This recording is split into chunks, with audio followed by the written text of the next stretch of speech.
Atos dos Apóstolos. No meu primeiro livro, ó Teófilo, já tratei de tudo o que Jesus fez e ensinou desde o começo, até o dia em que foi levado para o céu, depois de ter dado instruções pelo Espírito Santo aos apóstolos que tinha escolhido.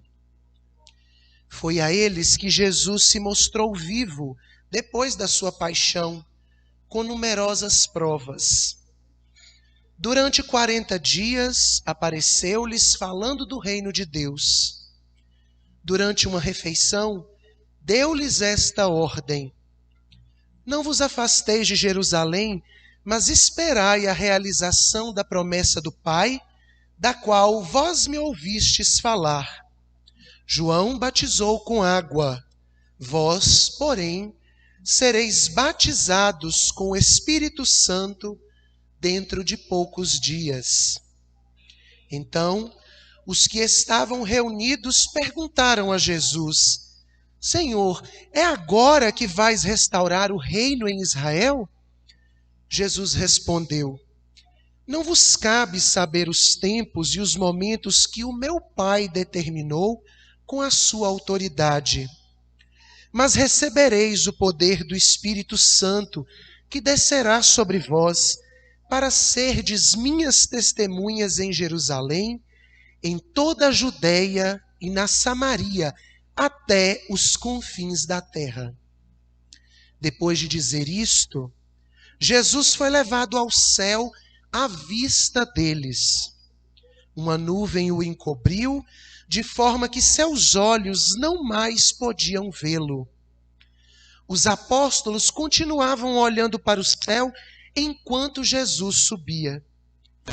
Apareceram então 2 homens vestidos de branco que lhes disseram: homens da Galileia, por que ficais aqui parados olhando para os céus? Esse Jesus que foi levado para o céu virá do mesmo modo como vistes partir para o céu. Palavra do Senhor. Graças a Deus.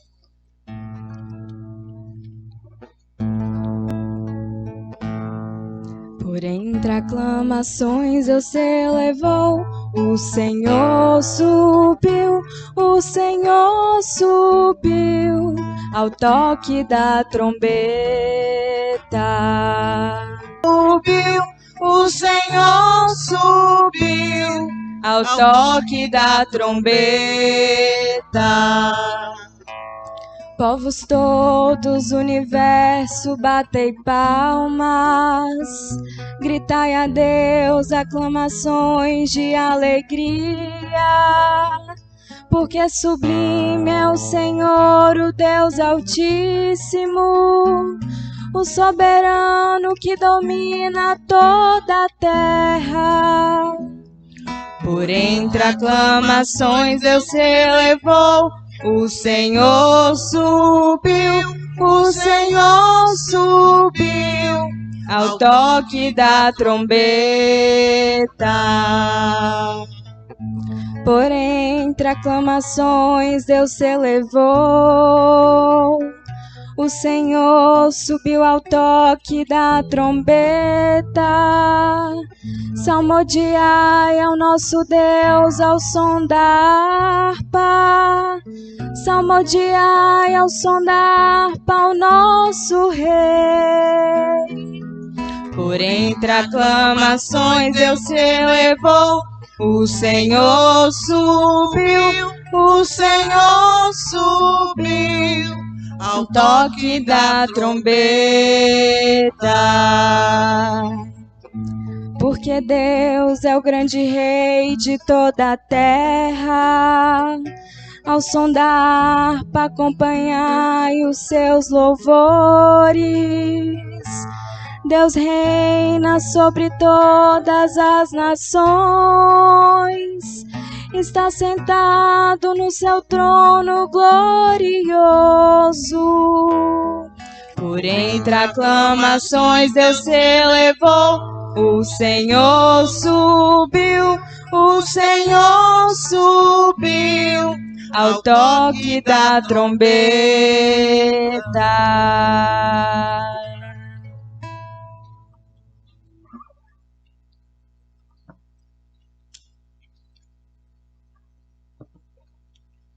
Leitura da carta de São Paulo aos Efésios. Irmãos, o Deus de nosso Senhor Jesus Cristo, o Pai, a quem pertence a glória, vos dê um espírito de sabedoria, que vô-lo revele e faça verdadeiramente conhecer. Que ele abra o vosso coração à sua luz, para que saibais qual a esperança que o seu chamamento vos dá, qual a riqueza da glória que está na vossa herança com os santos, e que imenso poder ele exerceu em favor de nós que cremos, de acordo com a sua ação e força onipotente.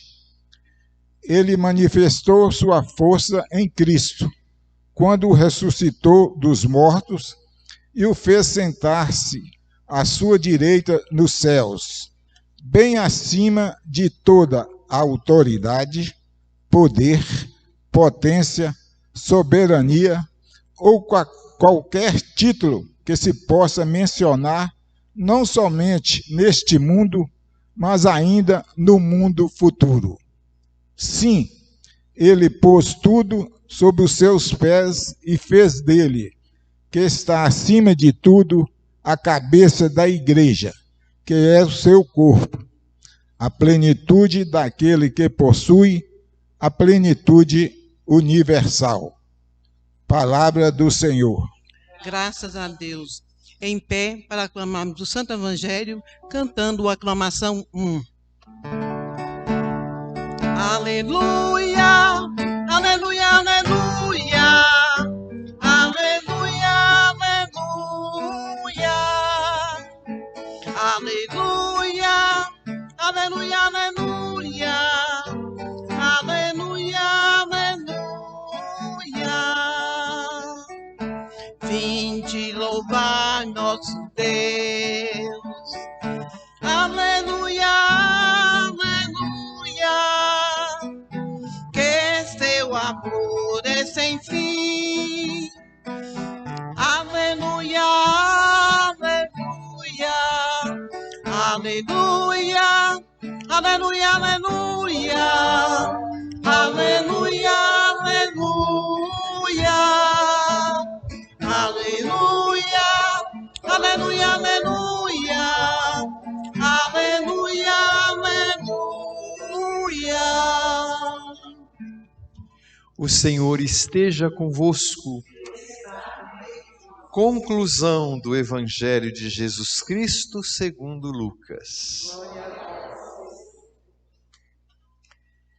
Naquele tempo, disse Jesus a seus discípulos: assim está escrito: o Cristo sofrerá e ressuscitará dos mortos ao terceiro dia, e no seu nome serão anunciados a conversão e o perdão dos pecados a todas as nações, começando por Jerusalém. Vós sereis testemunhas de tudo isso. Eu enviarei sobre vós aquele que meu Pai prometeu. Por isso, permanecei na cidade até que sejais revestidos da força do alto. Então, Jesus levou-os para fora até perto de Betânia. Ali ergueu as mãos e abençoou-os. E enquanto os abençoava, afastou-se deles e foi levado para o céu. Eles o adoraram. Em seguida voltaram a Jerusalém com grande alegria e estavam sempre no templo bendizendo a Deus. Palavra da salvação. Glória a vós, Senhor.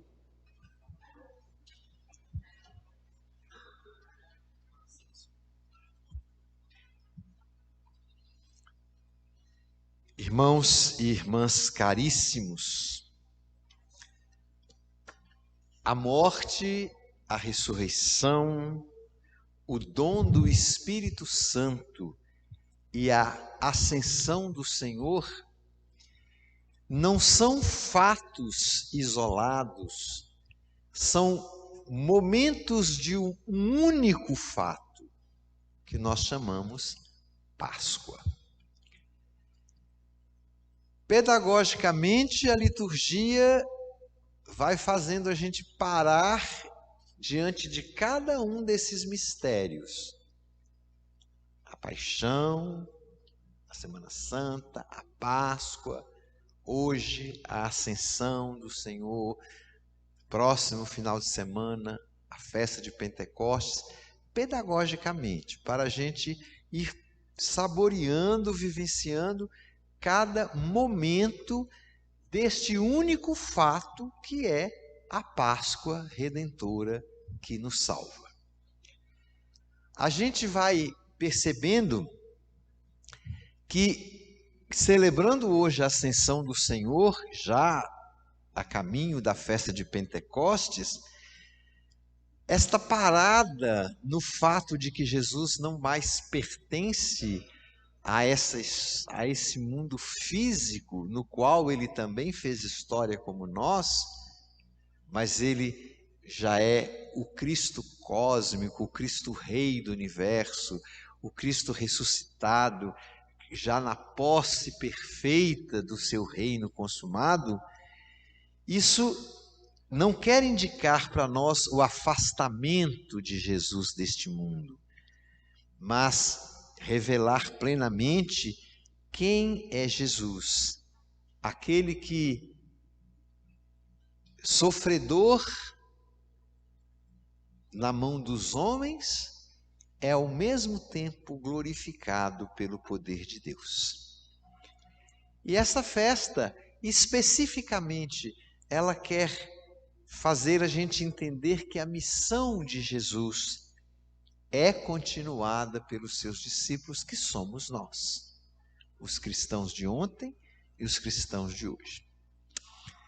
Porém, na celebração da Ascensão, a liturgia nos dá duas narrativas desta experiência.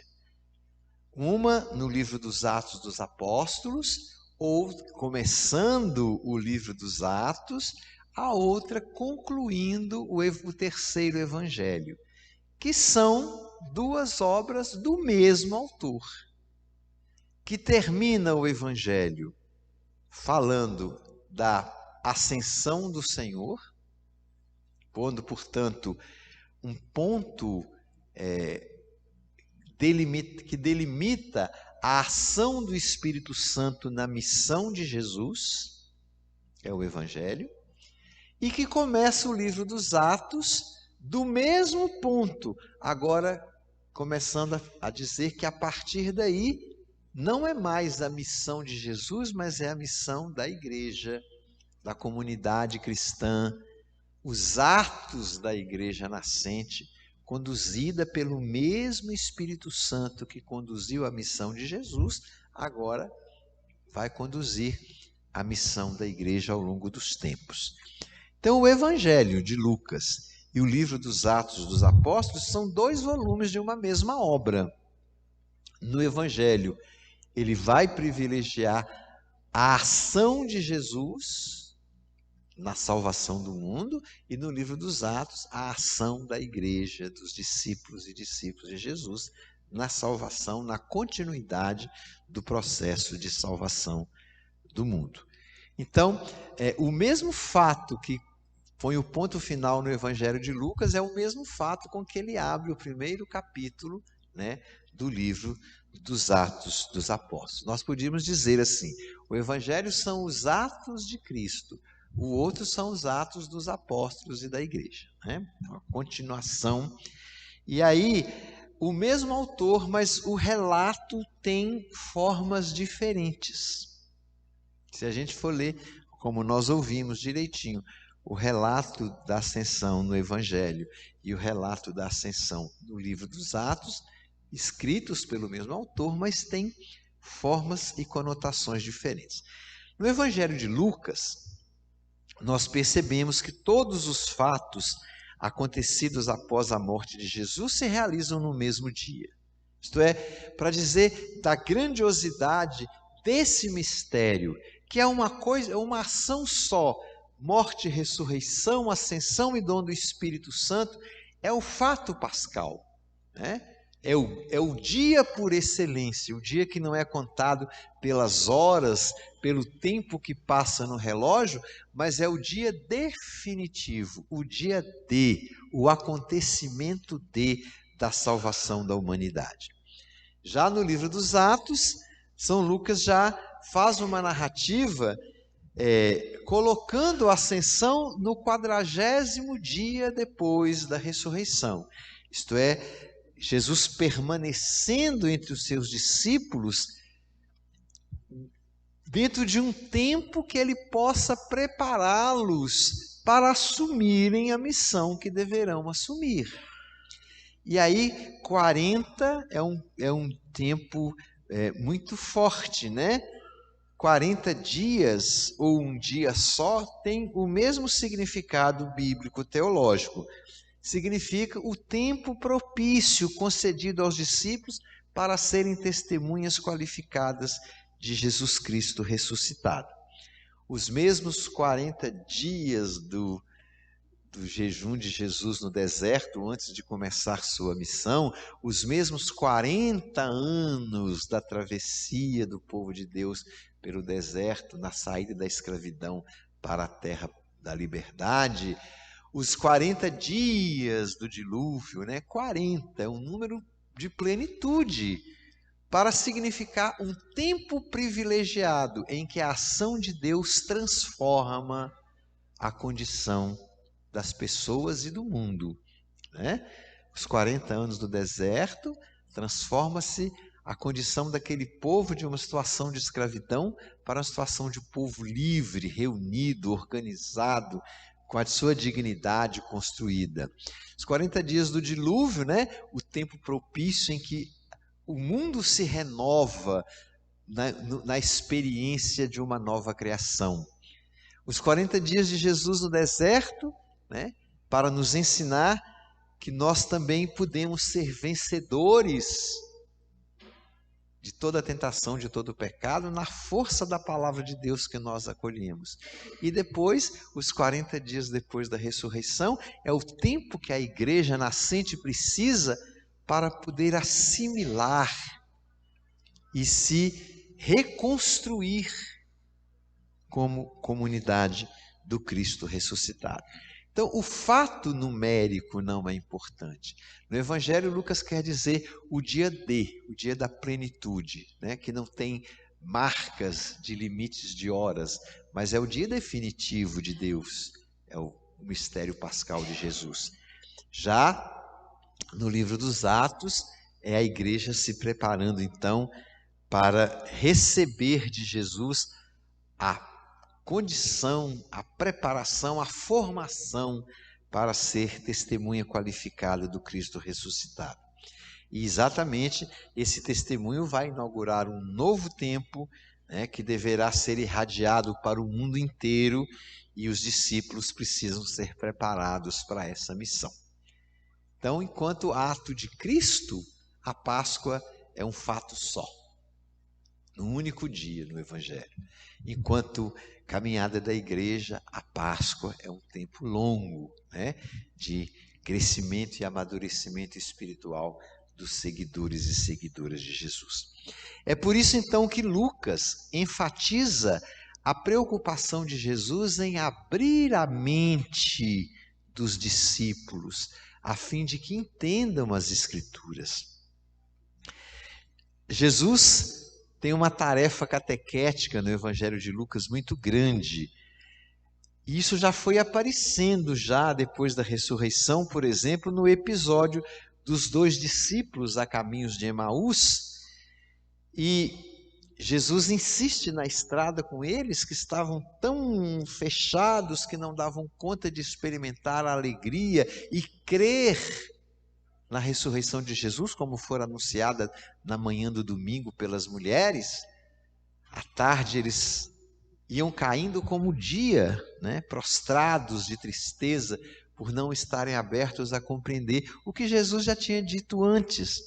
Então Jesus faz uma caminhada catequética e vai explicando para eles as passagens do Antigo Testamento, né, para que eles entendam o que aconteceu com Jesus de Nazaré. E aí, até que Jesus parte o pão, quando entra dentro de casa com eles, as escamas dos olhos caem e eles entendem que Cristo está vivo, é o Messias, é aquele que veio nos salvar, mas que é vencedor, então, da própria morte, do próprio pecado, do próprio mal. E, de fato, entre os apóstolos, bem como entre as comunidades cristãs, o processo de entendimento da pessoa de Jesus e da adesão profunda ao seu projeto não foi tranquilo, tão tranquilo como se pode pensar à primeira vista. Para os discípulos foi fácil, eles conviveram com Jesus fisicamente, então foi muito fácil assimilar. Não foi tão fácil. Olha Tomé, né? Não foi tão fácil. Olha lá na beira do lago, naquela pescaria de madrugada, não foi tão fácil assimilar o processo da pessoa de Jesus e aderir ao seu projeto, não. É o que se percebe pela relação, pelas reações dos discípulos diante das aparições do Cristo ressuscitado. Por exemplo, no cenáculo, já Tomé de cara, né, não estava lá, falou, eu não acredito, essa conversa dessas mulheres. Depois, no mesmo dia à tarde, os discípulos de Emaús caminhando um longo trecho com Jesus, caminhando com eles, e eles não sendo capazes de reconhecê-lo, porque, como Jesus disse, eles eram lentos de coração para crer na palavra, para crer no que os profetas anunciaram e para crer no que o próprio Jesus disse. Eu vou ser entregue, vou sofrer pra caramba, vou morrer, mas no terceiro dia, e esse pedacinho era difícil de entender no terceiro dia, né? Então eram lentos para acreditar. E quando Jesus se apresenta aos 11, desejando-lhes a paz, eles ficam tomados de espanto e de temor, imaginando que Jesus fosse um fantasma, fosse um espírito. O que é isso, né? A ponto de Jesus ter que insistir. Então peguem, para que vocês entendam, né? Que dificuldade, como nós também, né? Acolher o projeto de Deus pela fé, né? Nos entregar ao projeto de Cristo, à utopia do reino de Deus, não é tão fácil assim. Porque nós estamos lidando com realidades que não são tão palpáveis. Então, diante dessas dificuldades, Jesus anuncia para eles o que o Pai prometeu, a força do alto, que é o que nós também precisamos. Enquanto isso não acontece, Jesus pede, fiquem aqui em Jerusalém, não saiam não. Claro, vocês vão sair, qualquer palavrinha que vocês disserem, vocês vão ser esbofeteados, vocês não têm estrutura ainda para isso. Precisa que o Espírito Santo amadureça em vocês o coração para formá-los para serem testemunhas, porque não vai ser fácil não, né? Então Jesus pede que eles permaneçam em Jerusalém, até que eles se sintam revestidos da força do alto. E aí Jerusalém, para São Lucas, tem uma força, uma importância teológica muito especial. Primeiro, porque foi ali que se deu o acontecimento salvador da morte e da ressurreição de Jesus. E a partir desse espaço que é Jerusalém, a proclamação da conversão, da remissão dos pecados, da salvação, da promessa da vida eterna, da promessa da ressurreição de todos nós, isso tem que atingir o mundo inteiro, porque essa é a boa notícia que o discípulo e a discípula de Jesus tem que oferecer a toda a humanidade. Então, toda essa novidade da fé nasce da morte e da ressurreição de Jesus. Então, fiquem aqui por enquanto.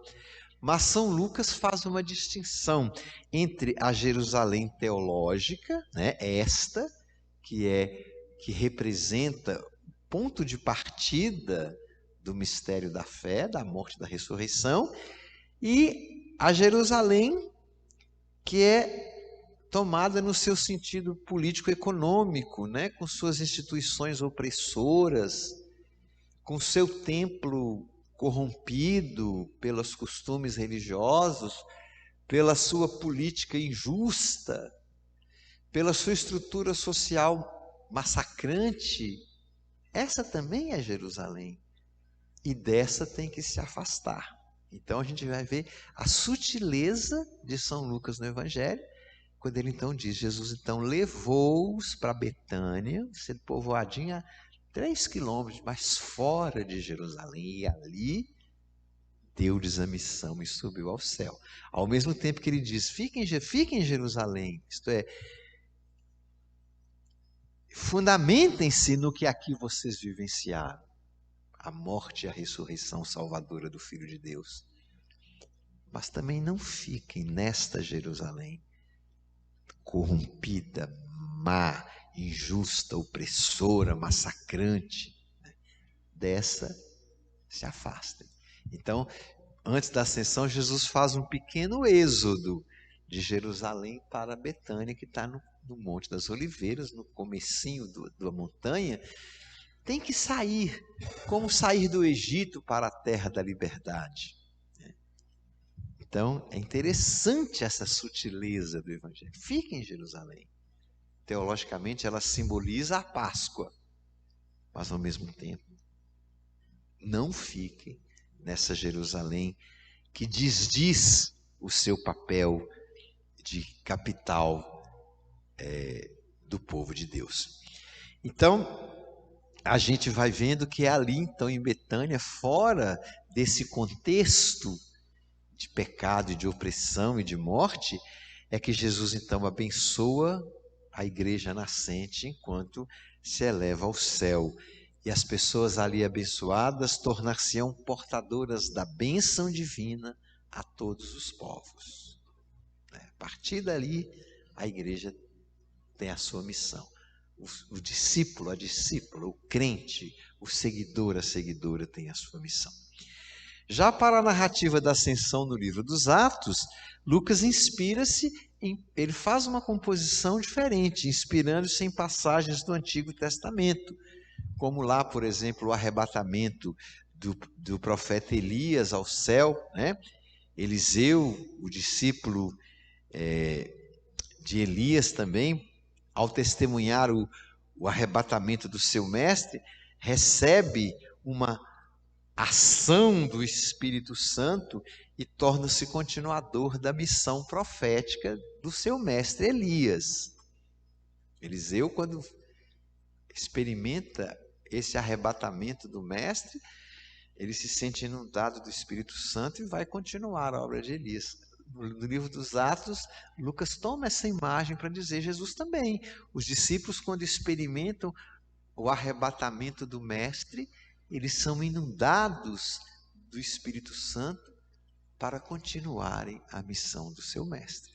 Então, a festa da Ascensão é também a festa do nascimento da igreja.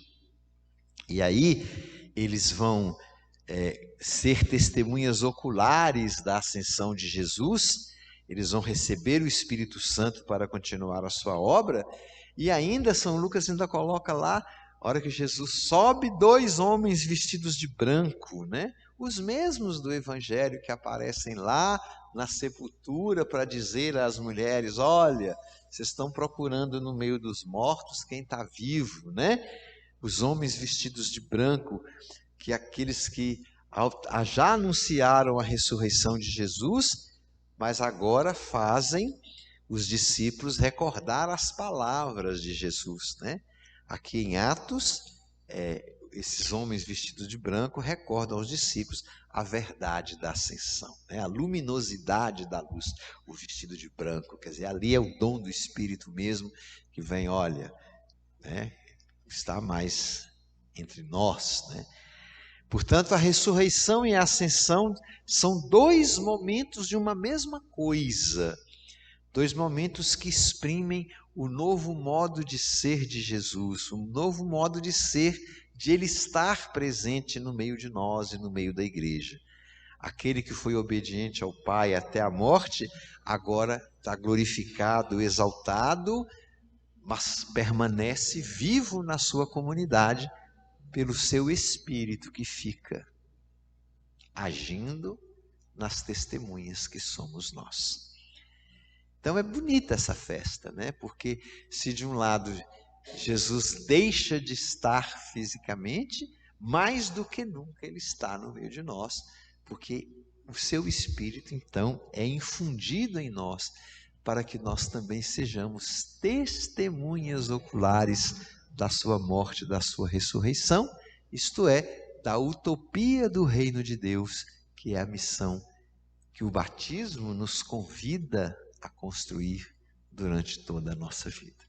Então a gente pode dizer assim como no Evangelho de Lucas a ascensão encerra a missão de Cristo, a missão histórica, e no livro dos Atos a ascensão de Jesus abre a missão da igreja nascente, também na liturgia hoje, com a festa da ascensão, nós entendemos que não cabe mais a Cristo salvar o mundo. Ele já o fez, cabe a nós. Agora é nossa vez. É hora de nos tornarmos testemunhas para que o mundo seja novo. E isso não depende mais de Cristo. Agora depende de nós, da nossa boa vontade, da mexida na nossa cabeça, da conversão de nossas ideias, da quebra de nossos costumes que nos encurralam dentro de um mundo envelhecido pela politicagem, pelo egoísmo, pela maldade, pelo massacre da vida humana, por esse cenário de horror que nós estamos assistindo no século XXI, né? Essa violência que não tem tamanho. Mas isso não é a violência é gerada pelo nosso modo de estar no mundo. Então, celebrar a ascensão é a gente entender que a gente tem que mudar. A gente tem que começar a jogar do lado de Cristo e não desse que a nossa vida já se habituou até achar normal que pessoas morram, que casas desabem, que guerra aconteça, que Rússia invada a Ucrânia, que pessoas saem baleando escola. Nós produzimos isso. Nós, humanidade, produzimos isso. E convivemos muito bem com isso. Mas isso não é o reino de Deus. Esse é o reino do mal. Celebrar a ascensão é a gente se sentir convidado a começar a construir de outro jeito a utopia do reino de Deus. Amém.